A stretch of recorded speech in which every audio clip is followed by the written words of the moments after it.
تو اللہ کے نبی وہاں سے نکلے ہیں، وہاں بانو سالم کے قبیلہ میں جمعہ کی نماز پڑھا کر آگے، اب آگے وہ مدینہ منورہ کی گنجان آبادی جہاں سے باقاعدہ مدینہ منورہ شروع ہوتا تھا اور اس کا پہلا محلہ شروع ہونے لگا تھا، اور وہ پہلا محلہ تھا بنو بیاضہ۔ آپ نے وہاں داخل ہونا تھا۔ وہ میں آپ کو اس کا تھوڑا سا نقشہ بتاؤں۔ موجودہ جو مسجد نبوی ہے یہ تقریباً اس کے قرب و جوار میں مدینہ منورہ شہر تھا۔ تو آپ علیہ الصلوۃ والسلام جس راستے سے آ رہے تھے وہی راستہ تھا جس راستے سے لوگ مکہ جاتے تھے یا مدینہ سے باہر ان راہوں پہ جاتے تھے۔ تو مدینہ منورہ سے باہر نکلیں تو اونچے نیچی جگہیں تھیں، کچھ پہاڑیاں، کچھ ڈھلوانے، لیکن جو سب سے آخری جگہ تھی جہاں سے مدینہ منورہ سے سفر پہ جانے والے آدمی کو اس کے گھر والے الوداع کرنے جاتے تھے، چھوڑنے جاتے تھے، تو ایک گھاٹی تھی، وہاں آ کر اس کو چھوڑتے تھے۔ وہ آگے یوں پہاڑی سے نیچے اتر کے آگے چلا جاتا تھا تو اس کا چہرہ غائب ہو جاتا تھا اور چھوڑنے والا اس کو واپس آ جاتا تھا۔ تو وہ جو گھاٹی تھی وہ علامت تھی کہ یہاں سے آگے مدینہ شروع ہو رہا ہے اور اس سے آگے گویا کہ مدینہ ختم ہو رہا ہے۔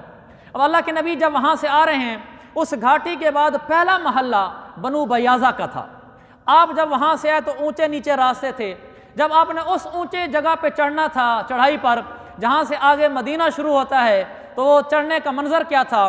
صحابہ آپ کے دائیں بائیں ہیں، تلواریں آپ نے ہاتھوں میں لیے ہوئے ہیں سب نے، اور آپ اپنی اونٹنی پر سوار ہیں۔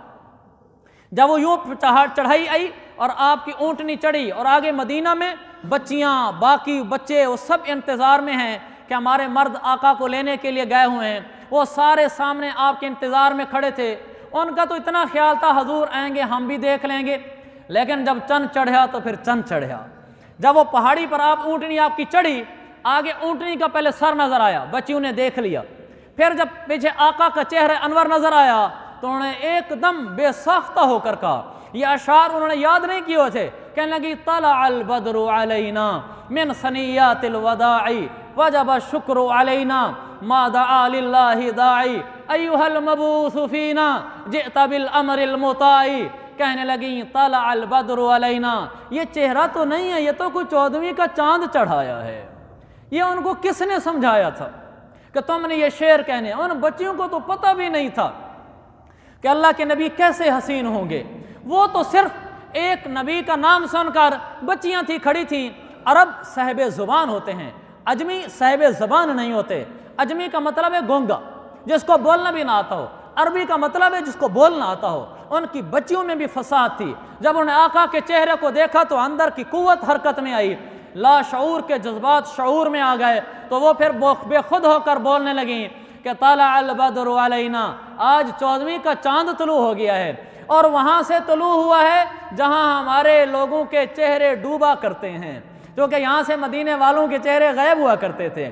یعنی کہ جہاں سے مدینے والوں کے چہرے غائب ہوتے ہیں، ڈوبتے ہیں، وہاں سے آج چاند طلوع ہوا ہے۔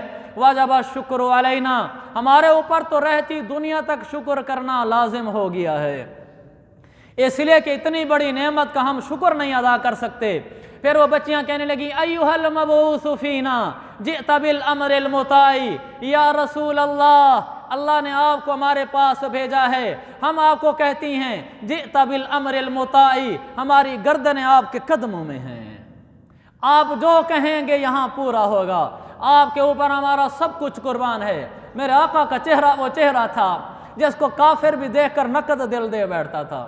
پچھلے جمعے میں نے کہا تھا بریدہ اسلمی 70 آدمی کو ساتھ لے کر اللہ کے نبی کو قتل کرنے کے ارادے سے راستے میں سفر میں آپ کے آگے آیا کہ آپ کا سر لوں گا اور 100 اونٹ پاؤں گا، لیکن جب 70 آدمی ساتھ لے کر آقا کے سامنے پہنچا اور آقا کے چہرے پر نظر پڑی تو نقد دل دے بیٹھا، کہنے لگا کلمہ پڑھا دو بس۔ کلمہ پڑھ کر 70 آدمیوں کو کلمہ پڑھا کر واپس گیا ہے۔ یہ کیا چہرہ تھا؟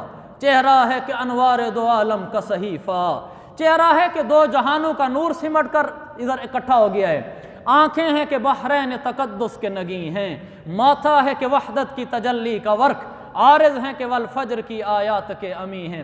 میرے عزیز بھائیو، میرے آقا جب چہرے کے ساتھ آگے چڑھتے ہیں پہاڑی پر، اترتے ہیں تو بچیوں نے سب سے پہلا نذرانہ آپ کو ان اشعار کا پیش کیا ہے، اور آپ نیچے اترتے ہیں، آگے بچیاں شعر کہہ رہی ہیں اور صحابہ دائیں بائیں اپنے تلواریں تیر لیے میرے آقا کو لے کر جا رہے ہیں۔